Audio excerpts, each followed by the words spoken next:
Hello, this is Dread from Epic Builds, and in today's video topic, we will go over Umbral Blades Shadow Daggers Explosions Extravaganza. A quick disclaimer, I doubt this build survives the next few patches, so always make sure to check the title if it has the defunct keyword, because if it does, that means it's not worth to play anymore and I'm probably updating it currently. Before we get into the video, if you've been enjoying the constant stream of last Epoch content, I'd suggest leaving a like on the video, as that's the best way to currently support the channel.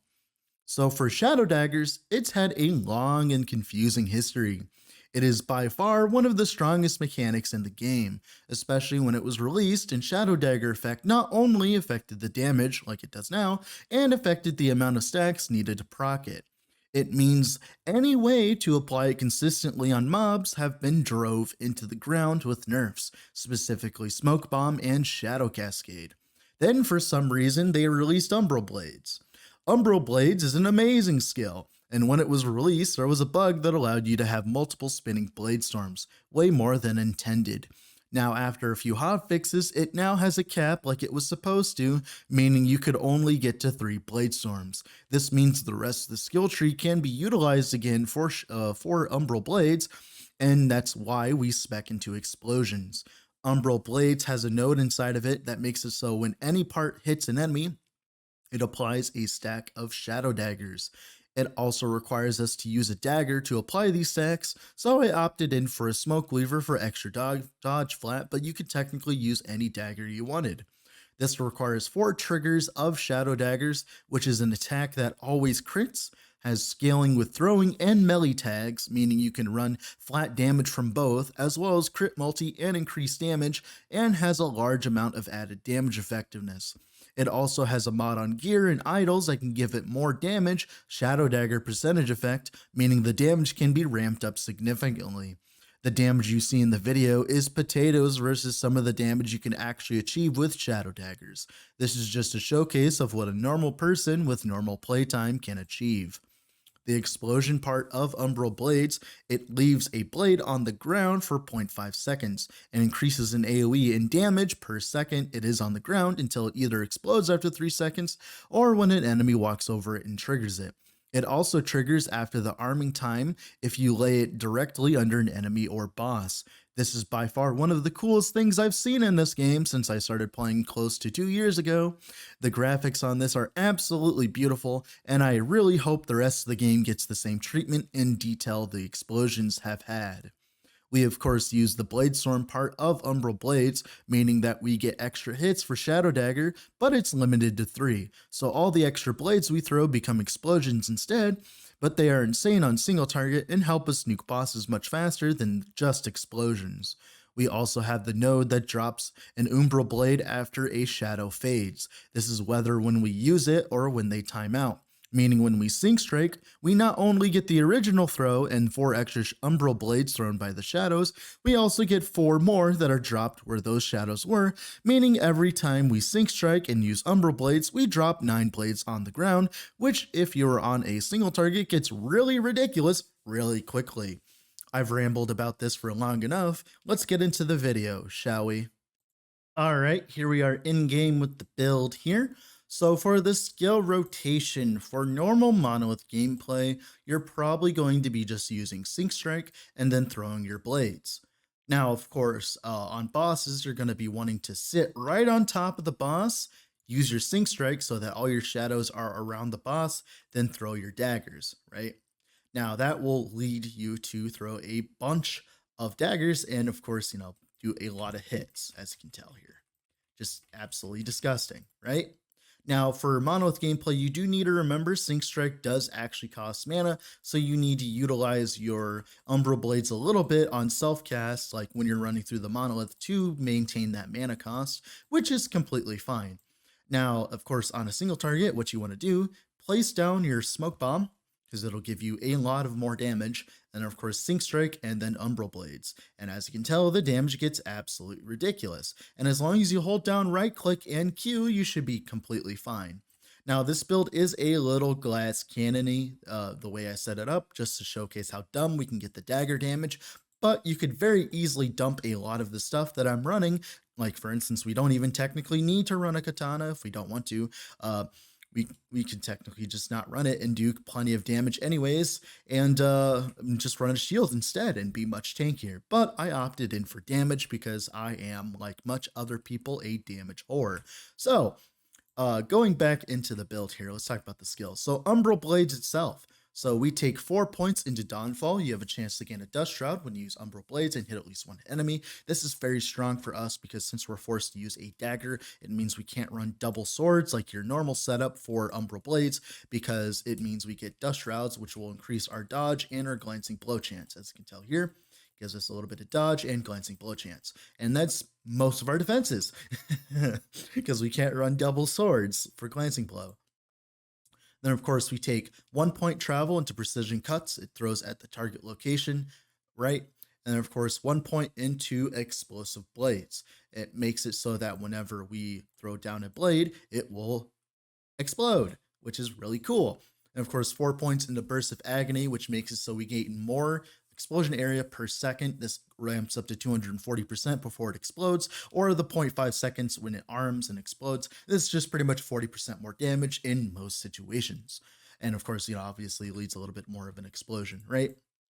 Then, of course, we take 4 points into Edge of Obscurity. This makes it so we gain more damage per Dust Shroud. This does apply to the Shadow Daggers. I tested it. It does apply, and it is doubled while inside a Smoke Bomb, meaning when we Smoke Bomb and gain a button to Dust Shrouds, we get a lot of damage, as you can tell.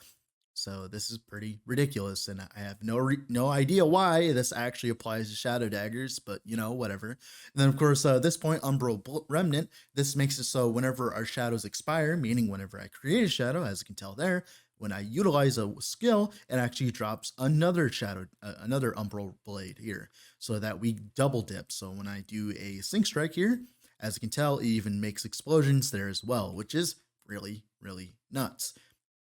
And of course, 1 point into Sword Thrower. It makes it so you only throw one blade each throw, because remember, Umbral Blades, without all these other nodes, actually throws multiple blades, like multiple small blades.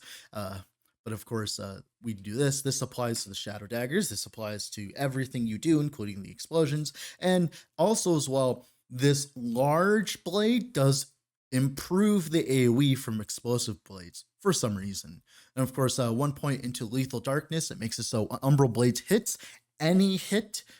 So for instance, this part applies, the blade spinning part applies, and so does the explosion. So every single hit, meaning that for optimal single target damage, you want to Sync Strike and then throw through the target to apply as many.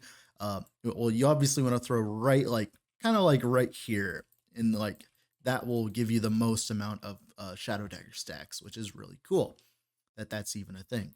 Then, of course, 1 point to Cacophony of Steel. This makes it so that we can create 3 Blade Storms, which just gives us extra hits and extra hits for Shadow Daggers. As you can tell, we're just applying extra hits.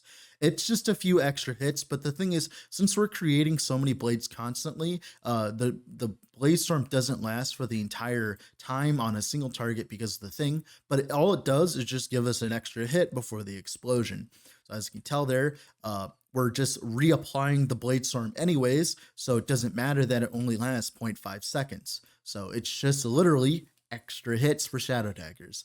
And that's pretty much it for Umbral Blades. I did take 2 points into Soul Thief, although there is a argument to be made to move this out, take this out, take 1 point out of Burst of Agony, and then put it into Loathing so that the Blade Storms actually seek enemies, so you have more consistent single target. But I'll be honest, we have so much single target that I really doubt we'll ever need that ever, which is whatever, right?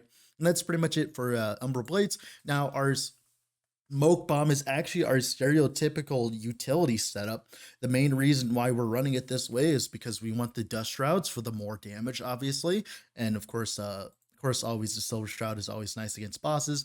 Then this increased melee damage and throwing damage, this actually stacks twice for us, because since Shadow Daggers are tagged as a throwing attack and a melee attack, we actually get 80% increased damage per second. Who would have thought? Kind of insane, right? I know I'm being very sarcastic in all this, but I'll be completely honest with you. I think Shadow Daggers would be completely fine if they stopped nerfing the application rate of them and making them feel worse to play, but still as OP. Like, rather them just nerf the damage. I think it has like 600% added damage effectiveness, I believe. Like, let me look here. Yeah, it has like an insane amount of added damage effectiveness. So I really think instead of nerfing the application rate, they should just be nerfing the damage. Why does it need that much why does it need that much added damage effectiveness? Who knows? But continuing on, we run the nodes here, Umbral Assault. This makes it so whenever we make shadows. So when we're on a single target and we're spamming Umbral Blades, as you can tell, we get extra blades. And as we're doing the Sync Strike stuff, it'll just give us even more shadows. So that's really nice. Of course, that's pretty much it for Smoke Bomb, obviously with the duration. +2 to Smoke Bomb on your chest actually does something, because it makes it so you can last longer with lingering fumes, and 1 extra point to Smoke Blades. So that's really cool as well. But that's pretty much it for Smoke Bomb. Shift, stereotypical shift setup. You just have an extra shadow because, like I said, since we're constantly attacking with Umbral Blades, it means it's just extra hits. And of course, the coal is really nice on bosses. Then the 5 points into sleight of hand for extra armor. We can get as much DR as we want, as much DR as we need.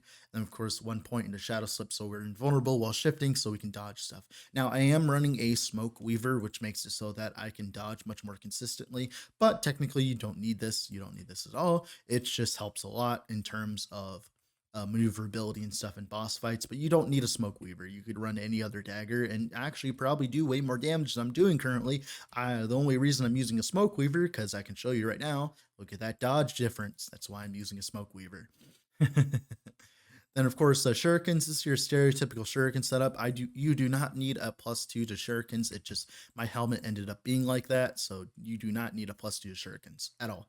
It's just, it gives you increased throwing damage, which applies to your shadow dagger, so the increased damage is nice. Mainly, you're just using it for the armor. You want the duration, you want the blade shield, and you want the pierce chance so that they don't go away after they hit an enemy. So we just get a decent amount of armor. We go from 18 to 21%, just a little bit of DR. Also, as well, they do some Fizz Shred stacks, which most of your damage is physical, so having those Fizz Shred stacks is nice. Then, of course, Sync Strike here. It's your stereotypical Sync Strike still setup. This is like almost every Sync Strike setup that's ever existed and known to man. So I'm sure you're probably familiar with this. But to talk about it real quick, we want the health gained on shadow use, shadow creation. This is all over sustain, including our leech as well. 3 points into the mana efficiency, so it doesn't cost as much mana. 5 points into Art of the Blade. This makes it so whenever we use Sync Strike, we attack much faster with our throwing attacks. Then 5 points into Foreshadowing. 200% increased damage is pretty strong. Then 1 point into Dark Allies for extra shadows, because as you can tell, we can use as many as we want. So we want as many shadows as possible. And that's pretty much it for the skills. Now for the passives here. So one thing to note, since we do benefit from melee attacks and throwing attack stuff, we want both. So that's why we're grabbing both. So we take 8 points into Swift Assassin. I'm not entirely sure if this double dips. I don't think it does. So we get 8 physical for Shadow Daggers, a bunch of attack speed, which we need. 1 point travel into Guile, then 5 points into Evasion, so you get increased dodge, which is nice because we're using dodge as part of our mechanics with the dust routes, and of course reduced damage while moving. As long as you're stutter stepping like you see me always doing, it means it's up half the time, which means half the time you don't take a gigantic hit. Then 1 point into Twin Blades so you can dual wield, 5 points into Dodge and Parry for extra dodge, and Glancing Blow because we want as much as possible, because as you can tell, we don't have much Glancing Blow thanks to the fact that we are not dual wielding swords. Then 4 points into Sapping Strikes for the mana gain. This helps us sustain Synchronized Strike with our Umbral Blades. You need 1 -3 mana cost ring, otherwise your Umbral Blades will cost 3. So that's why we're grabbing Sapping Strikes, so we can actually gain mana back, but you need that -3 mana cost ring first before this works. And of course, for Marksman here, we're just grabbing a little bit of critical vulnerability. The main reason why we're grabbing the critical vulnerability in Marksman is because as we hit stuff, we gain more chances to crit. And once you get a little bit enough, your actual attacks, like your throwing attacks, actually do a decent amount of damage. Obviously, it's not as much damage as Shadow Daggers, but it does enough to the point where it's very noticeable when they're all critting. So on single target, the crit vulnerability makes a lot of sense. So that's nice. And then we just grab whatever we can to get up to crit vulnerability. I found 7 stacks to be enough. You don't need more than this. You hit way too often anyways. It doesn't matter. Then for Blade Dancer here, oh, 69. Nice. 8 points into Cloak of Shadows. We get the Glancing Blow, of course. 8 points into Pursuit. This increased damage is double dip for us because we get both of them at the same time. So it's a lot of damage. And of course, the movement speed is really nice. Then 6 points in Skya Synthesis. We gain a bunch of increased shadow damage, which is like 90% of our damage. Then, of course, health gained on shadow creation. So we get 290 instead, just from 200 from Sync Strike. Then 8 points into Shrouded Dust for HP and gives us Dust Shrouds when hit, making us a little bit tankier in the end. Then 5 points into Blood Dance. So Throwing Leech and Melee Leech work both for Shadow Daggers. So either one works. You can either run this or the Throwing Damage Leech Blessing from Rai. Either one works. The increased health leech rate is pretty nice as well. Both of these work. 5 points into Flash of Steel to give us some attack speed. Mainly, we don't really care about the increased damage. We care about the throw attack speed while we're dual wielding, which is really nice. This used to only be melee attack speed back in the day, and they buffed it, so we actually get throwing attack speed too, which is really nice. Closer to making Blade Dancer an actual throwing class. Then 1 point into Argent Veil, so this makes it so whenever we hit our endurance threshold, we gain a Silver Shroud, which makes it so we always dodge the next hit, which is really strong in boss fights. Then 5 points to Cloak Reaper. Since we gain a bunch of Dust Shrouds and other shrouds and stuff, this makes it so we gain about 5 health on hit on bosses per stack of Dust Shrouds. So as you can tell here, we get a bunch of health on hit. So as we're gaining in Dust Shrouds here, we're getting like 10 or 9 or 8 or 5. That's 25 health on hit. Just for reference, that is a lot of HP on hit. This node on the top of Marksman, this it's like 15 crit per stack, 15 health per crit, and this stacks up 5 times. It's 75 HP per crit. This is one of the most busted nodes in the game, so being a third of that, still really strong. I've noticed on bosses, I can literally face tank most things as long as they one-shot me because we hit so many times and we gain so much HP back. Obviously, this is on kill as well, so while we're killing stuff in the monos, we're always topped off. We are very weak, like we are very squishy because of the fact we're forced to run a dagger, but like I said, you could very easily fix that just by running a shield instead of dual wielding and changing around some points. Then 1 point travel into Critical Eye, 5 points into All In, giving us this 75% more damage. We don't really care about the less damage dealt by non-critical hits because guess what? We're always critting with Shadow Daggers.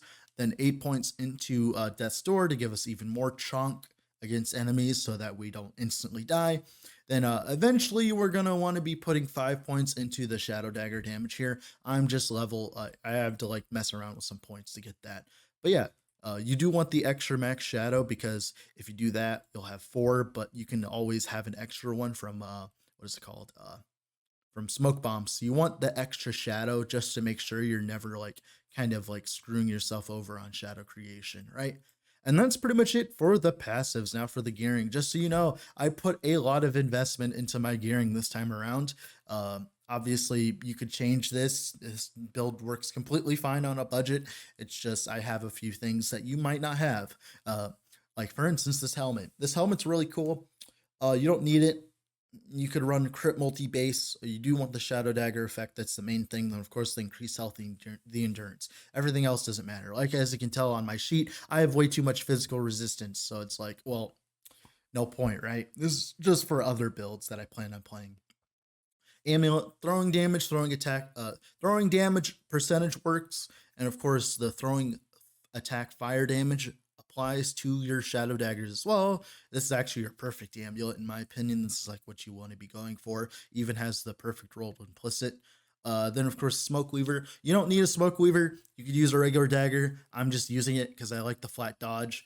You don't need this. This is just helps you go into dodge much easier. The flat damage does apply. You could run the crit multi-dagger and do way more damage, but like I said, I like Smoke Weaver myself, so if you have one, I would use it. Of course, we have a katana here. The flat applies as well to your Shadow Daggers, and the crit multi applies. You want Shred because you hit so much. That'll apply to your Shadow Daggers as well. And of course, the Frailty is kind of like, it doesn't really work for this build, but you know, it was on there anyway, so I couldn't do anything about it. You probably want Chill on hit for bosses. Like I said, you could turn this easily into a shield or into a Bastion of Honor and be completely fine. In terms of damage and stuff, you'll just have to change a few nodes while dual wielding. Like for instance, this node you'd have to take points out of. Like it would actually give you more points technically. Yeah, you'd have to get rid of some dual wielding synergy, mainly this, I believe. Oh my goodness, I am so sorry. I forgot about the passive here. Okay, once is one of the strongest passives in the entire skill tree. I forgot to talk about it. Okay, the melee physical and the throwing physical is nuts because it double dips. This is nuts. This is absolutely nuts. This is best node in the entire tree for you. Oh my god, I like looked at it like I'm tired. I've been working on so many builds of late. Like I'm so tired. Like I spent all last night trying to get a Swarm Blade stuff set up. So it's like I'm so tired and dead. So that doesn't help. But yeah, that's pretty much it for that. Rings, throwing attack speed, throwing mana costs, at least on one of them, and then resistance. You want flat, as much flat as possible. Same thing on the other ring. You can run the throwing flat fire damage instead on the other ring if you want even more flat. You will take a little bit of increased fire damage, but who really cares? We're playing softcore. Then, of course, throwing attack speed, resistance. I don't know why the block chance is there. It's okay. That'll be good for a different build. Then Luraka's Claws. So if you do not have a throwing attack speed Luraka's Claws, I would rather you run in engraved gauntlets with like throwing attack speed and throwing damage and some endurance and HP and stuff. But I was lucky enough to land T6 throwing attack speed on the Lurakas. You don't need this. This is just overkill, but I was using it because it was funny. And of course, as well, the throwing crit does apply to your Umbral Blades. That's the whole point of this. The throwing crit, melee crit multi, like the boots. Like where is it? If you really wanted to go overkill, where is it? The boots. There's a pair of boots that give you melee crit multi. Where is it? I know I left it here somewhere. I know I have them. I can't remember the name. There is a pair of Solarions. Yes, Solarions. Second. Solarion Step. Here it is. Yes, this melee crit multi does apply to Shadow Daggers as well. I can prove it to you right now by throwing it on. So right now our Shadow Daggers does like, where is it? 42,000. 49,000. As you can tell, it does apply. So keep that in mind if you really want to go overkill. As you can tell, I have plenty of physical. I could like cap my physical, some resistance, and do even more damage if I really wanted to. But yeah, that's pretty much it for that.